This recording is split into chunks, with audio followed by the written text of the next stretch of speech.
ఈరోజు 8:30 సమయంలో వినుకొండ టౌన్లో జిలానీ అనే వ్యక్తి తనకి రషీద్ అనే వ్యక్తికి ఉన్నటువంటి వ్యక్తిగత కక్షల వల్ల రషీద్ అనే వ్యక్తిని నరికి చంపడం జరిగింది.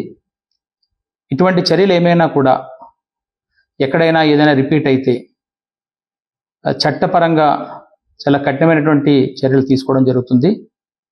ఎవరైనా వీటిని ఎక్కడైనా ప్రోత్సహించినా కూడా వాళ్ళు కూడా చట్టపరంగా తీసుకునే చర్యలకి బాధ్యులవుతారు.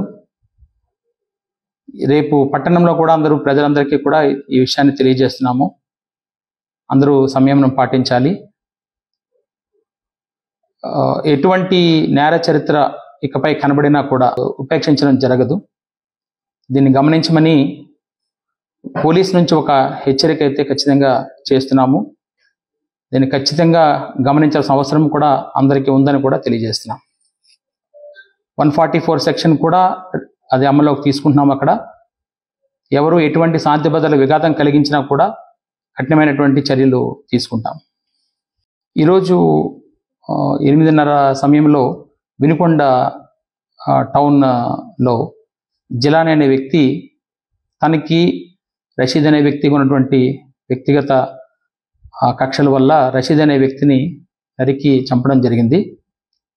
ఇటువంటి చర్యలు ఏమైనా కూడా ఎక్కడైనా ఏదైనా రిపీట్ అయితే చట్టపరంగా చాలా కఠినమైనటువంటి చర్యలు తీసుకోవడం జరుగుతుంది.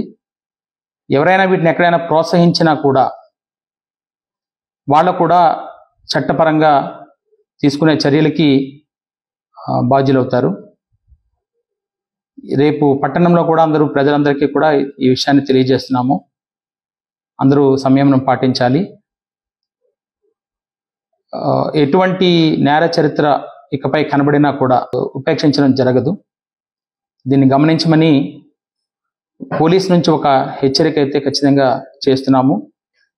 దీన్ని ఖచ్చితంగా గమనించాల్సిన అవసరం కూడా అందరికీ ఉందని కూడా తెలియజేస్తున్నాం.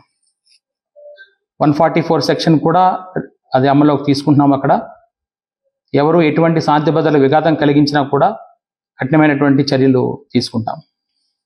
ఈరోజు 8:30 సమయంలో వినుకొండ టౌన్లో జిలానీ అనే వ్యక్తి తనకి రషీద్ అనే వ్యక్తికి ఉన్నటువంటి వ్యక్తిగత కక్షల వల్ల రషీద్ అనే వ్యక్తిని నరికి చంపడం జరిగింది. ఇటువంటి చర్యలు ఏమైనా కూడా ఎక్కడైనా ఏదైనా రిపీట్ అయితే చట్టపరంగా చాలా కఠినమైనటువంటి చర్యలు తీసుకోవడం జరుగుతుంది. ఎవరైనా వీటిని ఎక్కడైనా ప్రోత్సహించినా కూడా వాళ్ళు కూడా చట్టపరంగా తీసుకునే చర్యలకి బాధ్యులవుతారు. రేపు పట్టణంలో కూడా ప్రజలందరికీ కూడా ఈ విషయాన్ని తెలియజేస్తున్నాము. అందరూ సంయమనం పాటించాలి. ఎటువంటి నేర చరిత్ర ఇకపై కనబడినా కూడా ఉపేక్షించడం జరగదు. దీన్ని గమనించమని పోలీస్ నుంచి ఒక హెచ్చరిక అయితే ఖచ్చితంగా చేస్తున్నాము. దీన్ని ఖచ్చితంగా గమనించాల్సిన అవసరం కూడా అందరికీ ఉందని కూడా తెలియజేస్తున్నాం.